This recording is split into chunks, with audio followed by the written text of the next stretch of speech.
Diri kita ini adalah merupakan nama yang diberi orang tua ini adalah berikan pemberian nama sosial. Yang perlu kita cari adalah siapa nama kita sebelum kedua orang tua kita memberi nama A, B. Baik.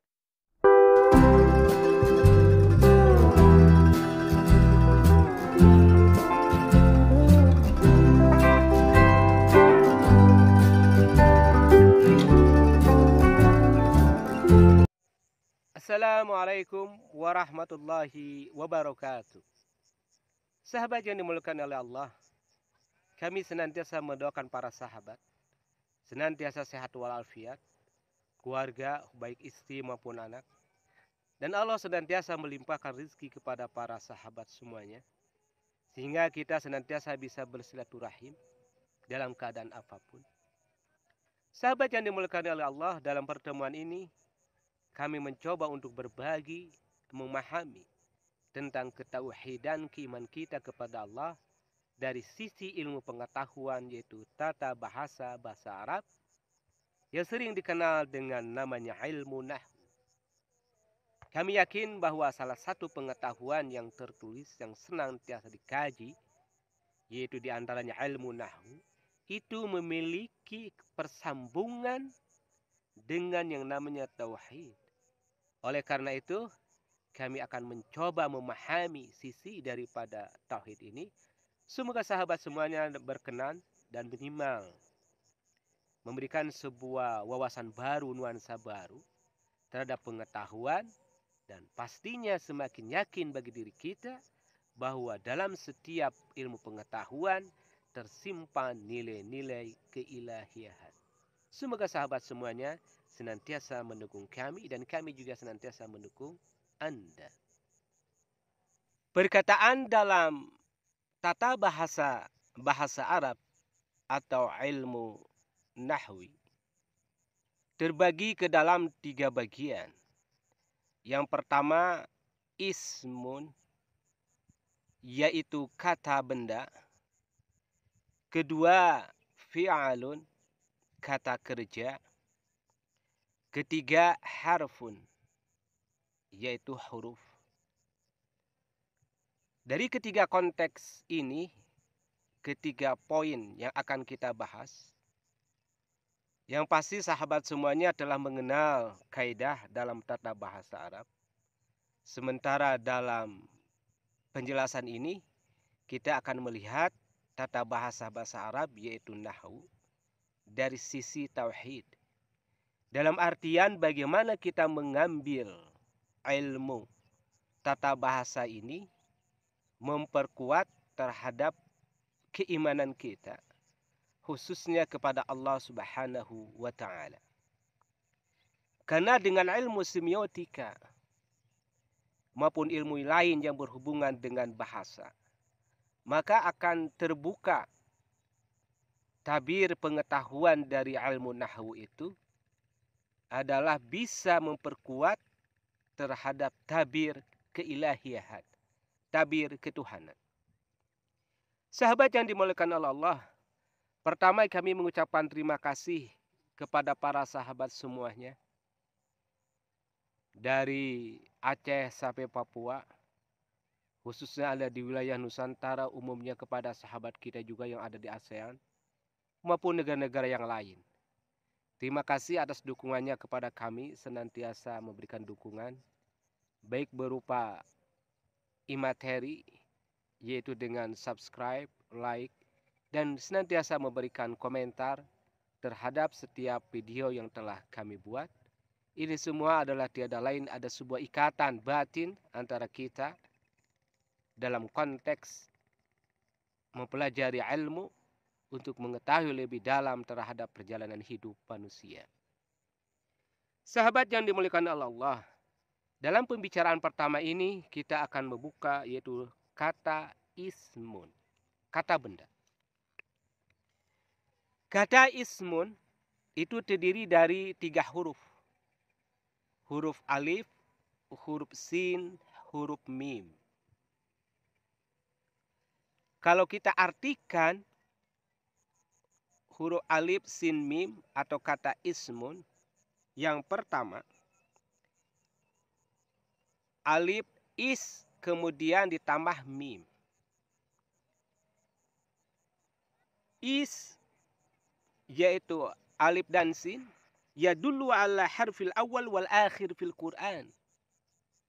Kalau berbunyi is yaitu alif dan sin berarti menunjukkan terhadap huruf pertama dan huruf terakhir dalam Al-Quran. Di mana bisa menyimpulkan bahwa huruf pertama dalam Al-Quran adalah alif. Huruf yang terakhir adalah sin. Huruf yang pertama alif adalah diambil daripada ayat pertama yaitu ayat Al-Fatihah yang berbunyi Bismillahirrahmanirrahim. Alifnya di mana? Yaitu di awal. Di kata bis itu ada alif. Jadi alif diambil dari situ. Adapun huruf sin dikatakan huruf terakhir daripada Al-Quran. Kita ingat bahwa surat yang terakhir dalam Al-Quran itu surat An-Nas yang berbunyi Qul a'udzu birabbin nas malikin nas. Itu terakhir hurufnya huruf sin. Nah, dari bukti yang ada dalam Al-Quran, maka alif dan sin itu disebut adalah harful awal wal akhir. Alif dan sin itulah huruf pertama dan huruf terakhir. Kemudian kita jelaskan lagi. Kata yang tadi kalau kita pecah menjadi dua itu berbunyi is dan mim. Maka awal dan pertama itu ya siapa? Awal manusia yang pertama dan terakhir. Ketika Allah belum menciptakan seluruh jagat raya ini yaitu bernama Muhammad. Muhammad ini adalah percikan daripada ekspresinya Allah yang berarti Muhammad ini yang terpuji. Jadi sekali lagi Muhammad ini adalah percikan tajalinya, ekspresinya sang maha besar energi di alam raya ini mewujudkan ekspresinya dalam bentuk, dalam rupa, dalam warna yang bernama yang mulia yaitu Muhammad. Next question. Pertanyaan selanjutnya adalah who is Muhammad? Siapa Muhammad itu? Yang pasti Muhammad itu adalah yang kita lihat ada Muhammad yang bersifat nurani, ada Muhammad bersifat ruhani, ada Muhammad bersifat robani, dan ada Muhammad bersifat insani. Nah, dalam kajian ini kita ambil bahwa Muhammad bersifat insani. Nah, kalau telah mengetahui yang Muhammad yang bersifat insani, maka minimal kita ingat sebuah postulat, sebuah kata hikmah yang berbunyi, Mayya'arif sirrul insan, ya'arif sirrullah. Barang siapa mengenal rahsia manusia, maka orang tersebut mengenal rahsianya Allah. Kira-kira siapa yang telah mengenal sirrul insan? Karena barang siapa telah mengenal sirrul insan, maka orang tersebut telah mengenal yang nama sirrullah, rahsia daripada Allah. Jadi sekali lagi Muhammad itu adalah insan. Sementara insan itu sendiri adalah merupakan rahsianya Allah. Maka ada yang berbunyi al-insanu sirri wa anasiruhu. Ada sebuah postulat kata hikmah, bahkan ini sebagian di literasi klasik Arab. Wah, ini adalah sebagian ditulis sebagai hadis, sebagian. Jadi al-insanu sirri wa anasiruhu, hadis qudsi. Bahwa manusia ini adalah rahsiaku kata Allah dan aku rahsianya. Jadi manusia adalah rahasia Allah dan Allah adalah rahasia manusia. Satu sama lain saling menyimpan rahasia. Nanti kita bahas tentang hal ini. Kembali selanjutnya dari dua poin ini. Ismun yang pertama adalah arti kita artikan adalah awal dan akhir. Huruf awal dan akhir dalam Al-Quran. Yang kedua artinya adalah ismun di sini menunjuk kepada manusia yang pertama atau yang bersifat insani yaitu Muhammad. Yang selanjutnya adalah kata ismun.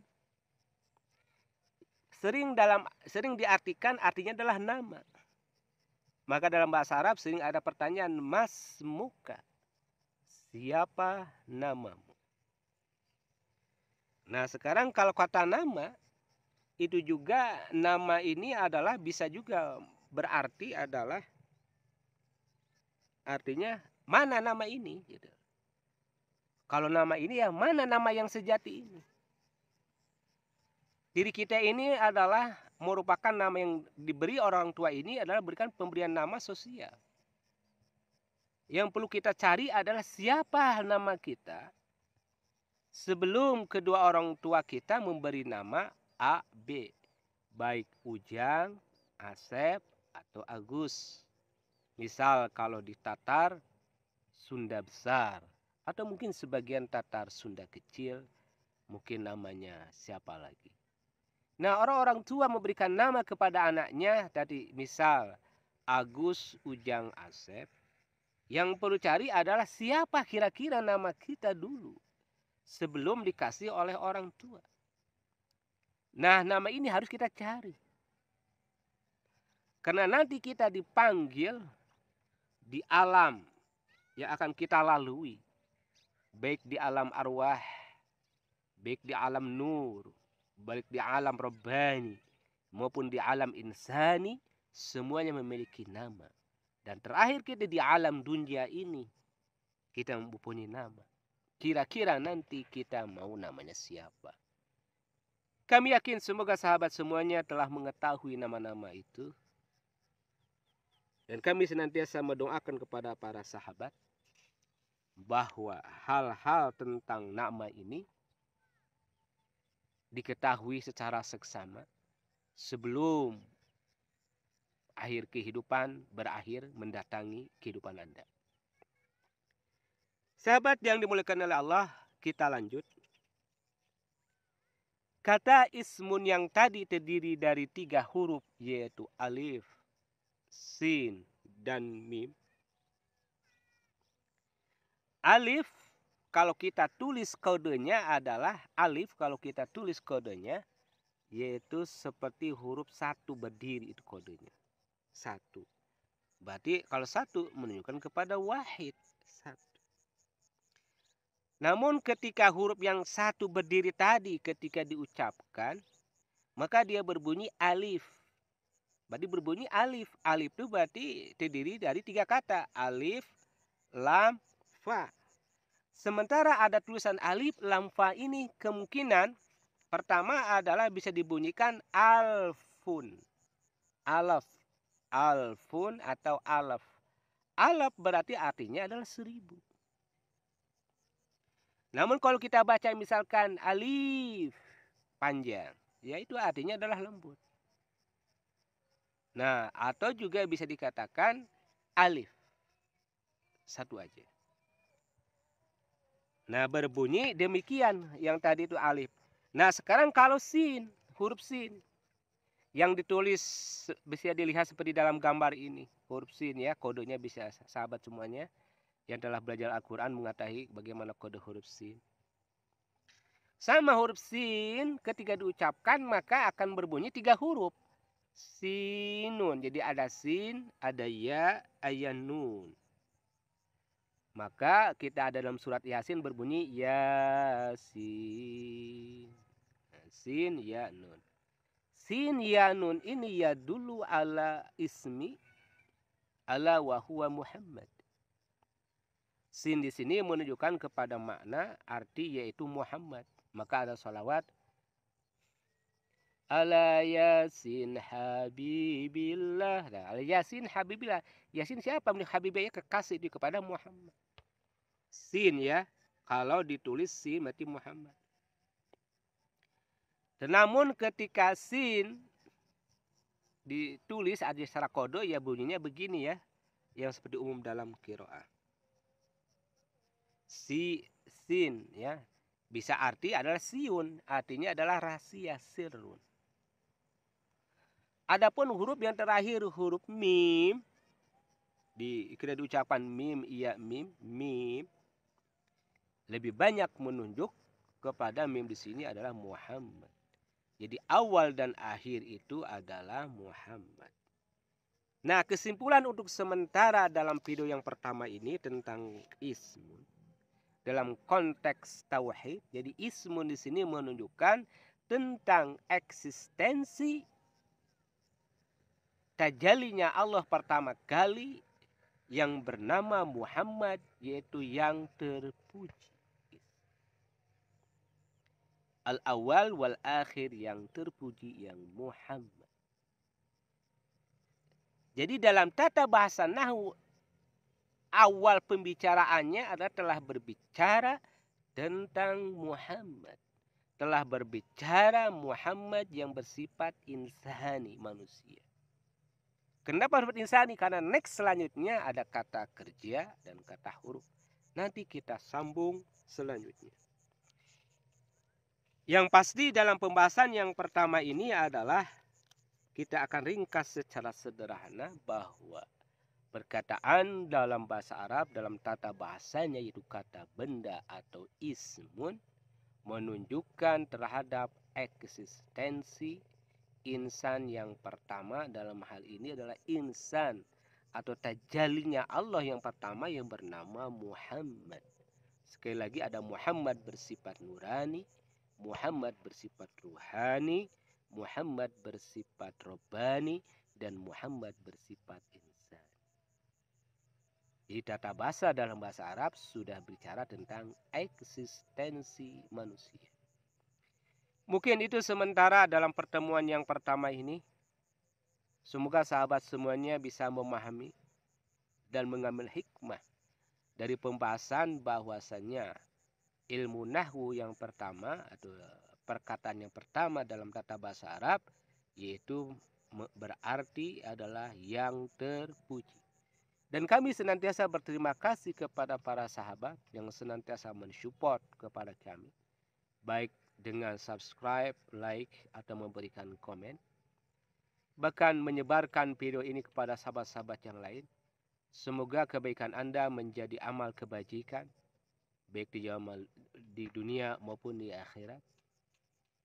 Dan kami akhiri, semoga teman-teman nanti bisa mengikuti selanjutnya, itu kita akan membahas fi'al, kemudian haraf, kemudian akan kita bahas lebih detail daripada isim fi'il haraf dari sisi tauhid.